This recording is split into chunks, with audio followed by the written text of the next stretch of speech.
yang Pak Ari Sudarno kan tidak ada yang hukuman. Partai Keadilan dan Persatuan Indonesia optimis menghadapi pemilihan kepala daerah dan pemilihan umum pada 2019 mendatang. Keyakinan ini merujuk dari hasil verifikasi internal partai yang dilakukan oleh Dewan Pimpinan Nasional ke seluruh wilayah. Verifikasi internal ini dilakukan guna mengetahui kondisi partai di setiap daerah serta untuk lebih memantapkan persiapan kader sampai di tingkat yang paling bawah.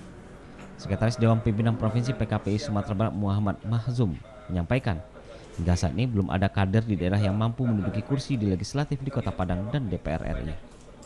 Saya melakukan verifikasi internal partai, Dewan Pimpinan Nasional juga menghimbau kepada seluruh wilayah untuk dapat membentuk ormas dengan nama Garda Republik. Kegiatan ini diakhiri dengan sesi penyerahan dokumen verifikasi internal DPP PKPI Provinsi Sumatera Barat kepada DPN PKPI.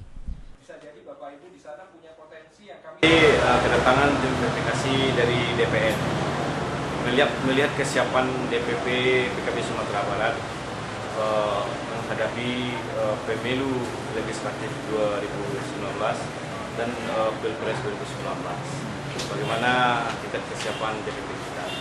Kita ingin PKPI di Sumbar ke depan 2019 itu partai besar, di mana kita seiring selangkah dengan partai besar yang ada saat ini. Verifikasi yang kita serahkan ke DPR dan ini adalah sesuai dengan permintaan DPR. Kami mohon DPR bisa terima.